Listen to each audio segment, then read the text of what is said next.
এবং এই আদর্শ সকলের জন্য, কারণ ইসলাম তো আমার একার না। ইসলাম কি আমার একার? আপনাদের একার? ইসলাম কার? আল্লাহর। জোরে বলেন ইসলাম কার? অনেকে প্রশ্ন করেন যে ইসলাম যে আপনারা ইসলাম ইসলাম করেন, ইসলাম যদি পৃথিবীতে আসে, যদি বাংলাদেশে কায়েম হয়, তাহলে হিন্দু খ্রিস্টান বৌদ্ধ ওদের কি হবে? তা আমি বলি দেখেন, মায়ের চাইতে খালার মহব্বত বেশি হওয়া এটা খুব সুলক্ষণ না। এটা কি লক্ষণ? এটা একটা কুলক্ষণ। হিন্দু কার? জবাব দেন। হিন্দু কার? খ্রিস্টান কার? বৌদ্ধ কার? ইহুদি কার? আমরা কার? আর এই কোরআনটা আল্লাহ তাআলা। কই যে তা ঠিক, কিন্তু কোরআন তো 1400 বছরের পুরানা। এই পুরানা জিনিস দিয়া এই বিজ্ঞানের যুগে এটা চলবে কেমনে? কেমনে আমরা একসাথে থাকবো? বলি ভাই, সূর্যটা কতদিনের পুরাতন কন্ত দেখি? কয় তা তো কোটি কোটি বছরের পুরানা। তো কোটি কোটি বছরের পুরানা সূর্য আগের মতো তাপ দেয় না ঠান্ডা ঠান্ডা ভিজে ভিজে লাগে? কয় যে না, তাপ দেয় তো ঠিক মতো। তো তাপ যদি ঠিক মতো দেয়, সেই তাপ কি শুধু মুসলমানে পায় না হিন্দুরাও পায়? ডাবের পানি যখন আমরা খাই, মুসলমানের মুখে মিষ্টি লাগে, আর হিন্দুরা যখন ডাব খায় তিতের চোটে গাল কানের কাছে যায় না? সবাই সমানভাবে পায় বলেন? তাহলে কোটি কোটি বছরের পুরানা সূর্য জাতি ধর্ম দল মত নির্বিশেষে বিশ্বব্যাপী যদি তার কল্যাণময়িতা, যদি তার কল্যাণ করতে পারে, তাপ দিতে পারে, আলো দিতে পারে সমভাবে, তাহলে মাত্র 1500 বছর আগের সূর্যের তুলনায় একেবারেই টাটকা কোরআন শরীফ। মাত্র 1500 বছর আগে এই কোরআন শরীফ দিয়ে যদি আইন তৈরি হয়, তাহলে হিন্দুর কোনো অসুবিধা হওয়ার কথা? খ্রিস্টানের, মেয়ে লোকের, পুরুষের কারো কোনো অসুবিধা হবে? হতে পারি না, যেহেতু এই কথাগুলি কার? আল্লাহ তাআলার কথা। দেখুন, কোরআন যদি মানা হয়, যেখানে মানবেন সেখানে শান্তি, যেখানে মানবেন না সেখানে অশান্তি। আল্লাহ তাআলা এই কোরআন বোঝার তৌফিক আমাদেরকে দান করুন। আমরা বলি আমিন। কোরআন এইভাবে এই সামান্য সময় বোঝানো সম্ভব না, সেই জন্য আমি আপনাদেরকে উপদেশ দেওয়ার মতো আমি এরকম ধৃষ্টতা দেখাবো না। আমি পরামর্শ দিতে চাই আপনাদেরকে, যে সেটা হচ্ছে কোরআন বোঝার জন্য তাফসীর পড়বেন। কি পড়বেন কন্ত? যেই তাফসীরটা পড়লে পরে ইসলাম বুঝবেন, নিজেকে বুঝবেন, নিজের দায়িত্বের অনুভূতি বুঝবেন, সেই তাফসীরটার নাম তাফহিমুল কোরআন। বলেন তো নামটা কি? আর একবার বলেন। 19 খণ্ডে সমাপ্ত। এটি নামটা যদিও আরবি, এটি বাংলায় অনুবাদ করা হয়েছে। বাংলা আমার মায়ের ভাষা, আলহামদুলিল্লাহ কোন। বাংলা ভাষার জন্য আমরা গর্বিত, আলহামদুলিল্লাহ কোন। আর ভাষার স্রষ্টা পৃথিবীর কোনো মানুষ নয়, ভাষার স্রষ্টা কে? আল্লাহ চুজ করেছেন আমাদেরকে বাংলা ভাষার জন্য, তাই আমরা বাংলা ভাষী। আর বাংলা আমার প্রিয় ভাষা, আমার মায়ের ভাষায়, আমার বাপের ভাষায়, এই বাংলা ভাষায় কোরআন শরীফে অনেক তাফসিরের বাংলা হয়ে গেছে, আলহামদুলিল্লাহ। এবং হাদিস, এমন কোন হাদিস নাই যার বাংলা হয় নাই। এমন কোন ইসলামী সাহিত্য যা মুসলমানদের জন্য প্রয়োজন, তার সবগুলি বাংলা ভাষায় ছাপা হয়ে গেছে, আলহামদুলিল্লাহ। কিন্তু আমাদের একটু কপাল খারাপ, এখানে বিমল মিত্রের কড়ি দিয়ে কিনলাম এত বড় বই, এগুলো পড়তে মাথায় যন্ত্রণা হয় না।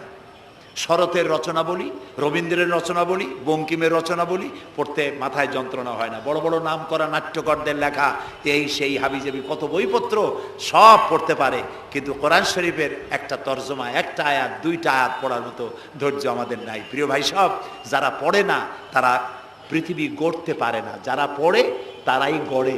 আপনি চিন্তা করে দেখেছেন, গত 100 বছরের ভিতরে এই মুসলমানেরা পৃথিবীকে কিছু উপহার দিতে পেরেছে আবিষ্কার করে। আপনার পকেটে যে মোবাইল, আমার পকেটে যে মোবাইল, এটা আমাদের আবিষ্কার করা না? কম্পিউটার আমাদের আবিষ্কার করা না? কিন্তু যখন আমরা পড়তাম তখন আমরা আবিষ্কারও করতাম। এক সময় ঘড়িটা আমরা আবিষ্কার করেছি। আপনার আমার হাতে যে ঘড়ি, এই ঘড়ি আবিষ্কার করেছে মুসলমানেরা। কম্পাস আবিষ্কার করেছে মুসলমান। অ্যালজাবরা, ম্যাথামেটিক্স, জিওমেট্রি আবিষ্কার করেছে মুসলমানরা। এই সার্জারি, শল্য চিকিৎসা আবিষ্কার করেছে মুসলমানেরা। অনেক বন্দুক, কামান আবিষ্কার করেছে মুসলমানেরা। যারা যখন তারা পড়তো তখন তারা দেশ গড়ত, পৃথিবী তাদের পায়ের উপরে চুমা খাইতো। এখন লেখাপড়া নাই, অন্যের বানানোটা সেইটা গ্রহণ করি। যদি পড়তাম তাহলে নিজেকেও করতে পারতাম, পৃথিবীকেও কিছু দিতে পারতাম। এই জন্য কোরআন শরীফের মধ্যে আল্লাহ তাআলা প্রথম রসুলের কাছে যে আয়াত নাজিল করেছেন, সেটা নামাজ না, রোজা না, হজ না, যাকাত না। প্রথম যে কথা বলেছেন সেটা ছিল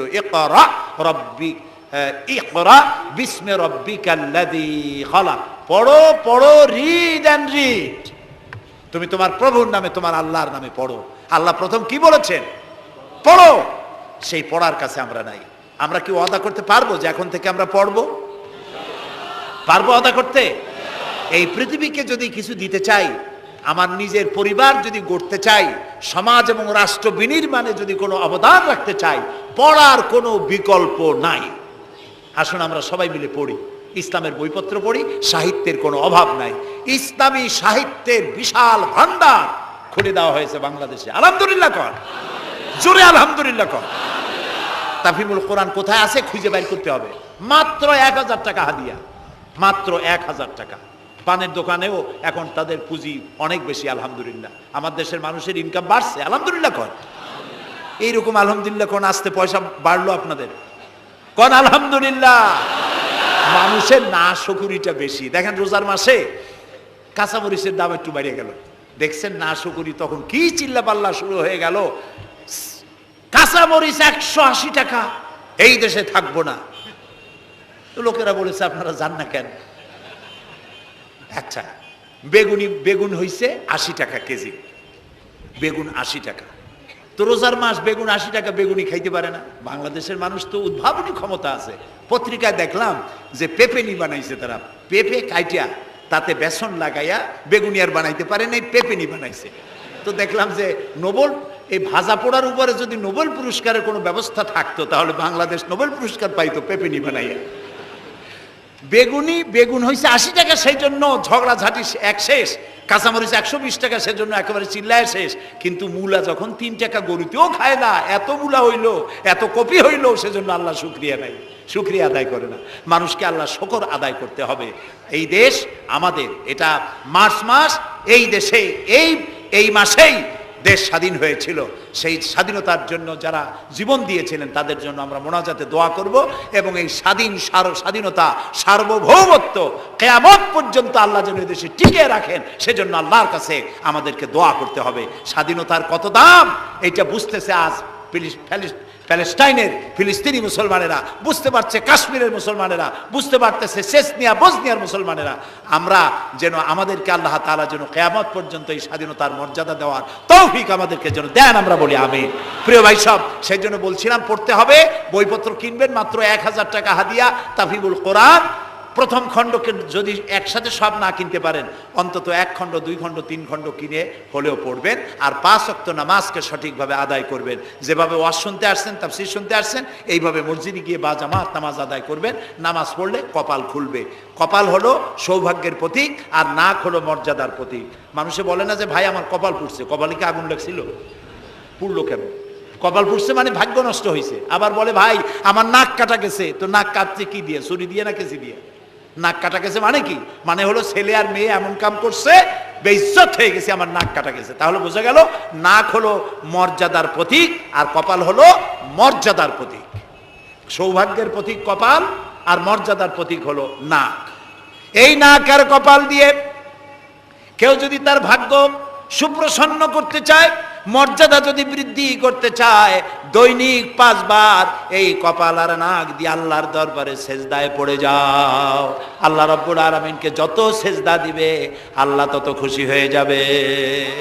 নামাজ, নামাজ রাসূলুল্লাহ বলেছেন, মান তারাকা সালাতান মুতাআম্মিদান ফাকাদ কাফারা, ইচ্ছা করে যে নামাজ ছেড়ে দেবে কাফের হয়ে যাবে। কথা বুঝে আসছে ভাই? রাসূলের হাদিস, কাফের হয়ে যাবে। নামাজ না পড়লে মুসলমান বলে দাবি করার হক তার নাই।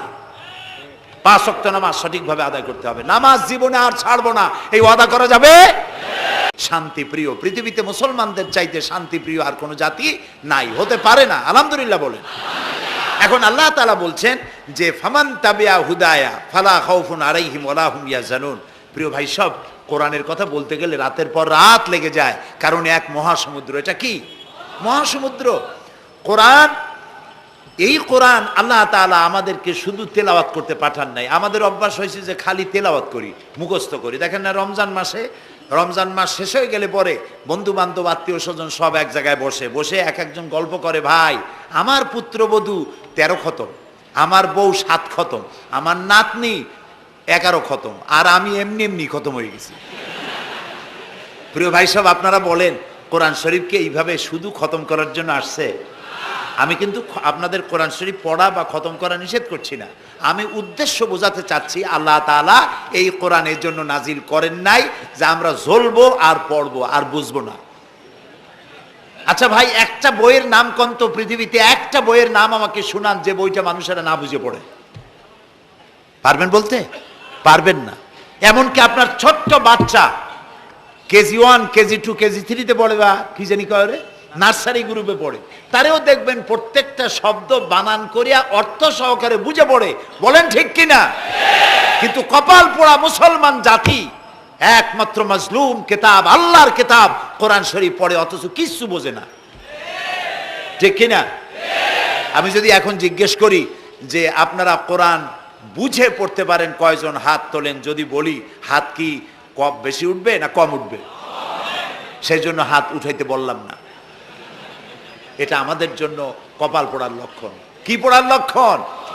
বিশ্বাস করুন ভাই, কোরআন শরীফ তাবিজ লেখার জন্য আসে নাই, কোরআন শরীফ ঝুলে ঝুলে আপনি পড়বেন এই জন্য আসে নাই। কোরআন আসছে তেলাওয়াত করবেন, বুঝবেন, আমল করবেন। হাদিস শরীফে এসেছে কোন কোন সাহাবীর এক একটা সূরা শেষ করতে বছরের পর বছর চলে যেত। কারণ কি?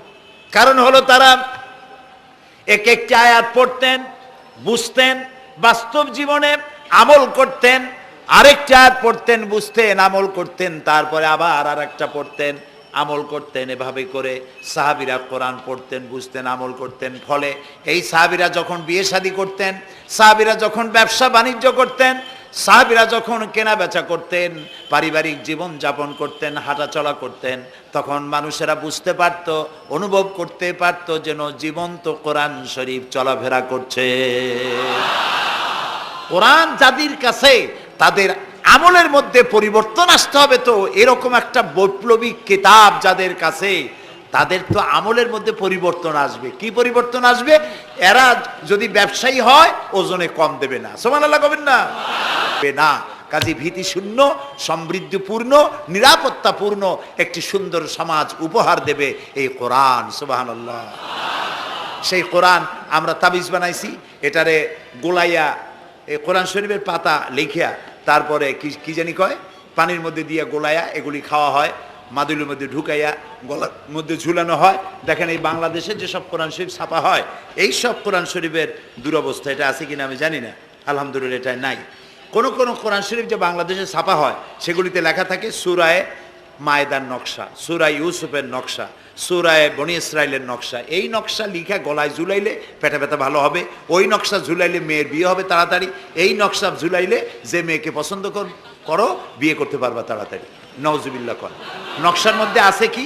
নকশার ভিতরে আছে 1293, 1711, 513 হাবিজাবি কতগুলো নাম্বার দিয়া তারপরে লাল কালি দিয়ে দাগ দিয়ে দিয়ে ধান্দাবাজি করা। এরপরে ওই ধান্দাবাজি তাবিজের কোনায় কোনায় লেখে ইয়া জিব্রাইলো, ইয়া মিকাইলো, ইয়া ইসরাফিলো, ইয়া আজরাইলো। উপরে লেখে ইয়া বধূহ, নিচে লেখে ইয়া বধূহ। আমি একজন তাবিজ লেখককে জিজ্ঞেস করলাম, ভাই ইয়া আজরাইলু ইয়া মিকাইলু তো বুঝলাম, ইয়া বধূহ কি? কয়ে হুজুর আমি নিজেও বুঝি না বধূহ কি। এই হলো তাবিজ। এই তাবিজ লেখার জন্য আল্লাহ তাআলা কোরআন নাজিল করেন নাই। কথা কি বুঝে আসছে? তাবিজের জন্য আসে নাই, তদবিরের জন্য আসে নাই, শুধু পড়ব এজন্য আসে নাই। কোরআন এসেছে বোঝার জন্য, তেলাওয়াতের জন্য, বোঝার জন্য, কোরআন অনুযায়ী জীবন গড়ার জন্য। আল্লাহর নবী তাই বলেন, ওয়ামান আমেলা বিহি উজরা, কোরআন শরীফ যে পড়বে আর আমল করবে দুনিয়ায় শান্তি দেওয়া হবে, আখিরাতেও পুরস্কৃত করা হবে। আখিরাতের পুরস্কারটা কি? নবীজি বলেছেন, মান কারাল কোরআনা ফাস্তাজহারাহু ফাহাল্লা হালালাহু ওয়া হাররামা হারামাহু আদখালাহুল্লাহুল জান্নাহ ওয়া শাফাআহু ফি আশরাতিন মিন আহলি বাইতিহি কুল্লুহুম কাদ ওয়াজাবাত লাহুন নার। সাদাকান নবী সাল্লাল্লাহু আলাইহি ওয়াসাল্লাম। নবী করিম সাল্লাল্লাহু আলাইহি ওয়াসাল্লাম বলেছেন, যে ব্যক্তি কোরআন পড়লো, বুঝলো, আর কোরআনের হালালকে হালাল জেনে চললো, হারাম থেকে বিরত থাকলো, আর কোরআনের আইনকে প্রতিষ্ঠিত করার আন্দোলনে শরীক হলো, সুবহানাল্লাহ বলছেন, সেই করবে কেবলমাত্র জাস্টিস, কিসত, জাস্টিস ইনসাফ কায়েম করতে পারবে, যে কোরআন দিয়ে বিচার ফয়সালা করবে।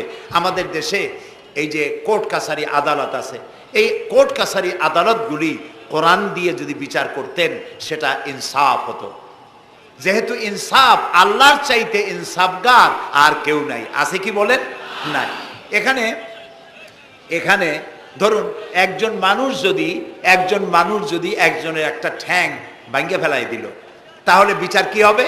ব্রিটিশ ল যেটা আছে, বাংলাদেশ পেনাল কোড যেটা আছে, এই পেনাল কোডে বলা হবে যে সলিমউদ্দিন ঠ্যাং ভাঙছে বসিরউদ্দিন, যে ভাঙছে তার জন্য শাস্তি এই হবে 6 মাসের জেল, 2000 টাকা জরিমানা করে দিল। এখন আপনি বলেন বিচার মাফে কি দিয়া? ইনসাফের প্রতীক কি? ইনসাফের প্রতীক দাড়িপাল্লা। এই দাড়িপাল্লায় এখন আপনি ওজন দেন ইনসাফ। ঠ্যাং ভাঙছে কার? সলিমউদ্দিন, তার ভাঙ্গা ঠ্যাং এক পাশে থন এক পাল্লায়। আর বসিরউদ্দিন ভাঙছে ঠ্যাং, সেই কারণে তার 2000 টাকা জরিমানা আর 6 মাসের জেল আর এক পাল্লায় রাখেন। এবার দাড়ি ধরে টান দেন, সমান হবে? যদি 50,000 টাকা জরিমানা হয় আর 6 বছরের জেল হয়, তাও কি সমান হবে? হবে না। সমান হবে কি হলে? সমান হবে ওই সলিমউদ্দিন ভাঙ্গা ঠ্যাং এক পাল্লায় দাও, আর যে ভাঙছে তার নাম কি? বসিরউদ্দিন। সলিমউদ্দিন কেউ যদি থাকেন রাগ করবেন না, আমি একটা দৃষ্টান্ত দিচ্ছি। এখন ওই বসিরউদ্দিন ভাঙ্গা তারও একটা ঠ্যাং ভাঙ্গিয়া যদি এই পাল্লায় রাখেন, এখন যদি টান দেন, তাহলে সমান হবে কিনা বলে? এটা হচ্ছে কোরআন। এই কোরআন বলছে পায়ের বদলে পা, হাতের বদলে হাত, নাকের বদলে নাক, চোখের বদলে চোখ, জানের বদলে জান। সুবহানাল্লাহ। এটা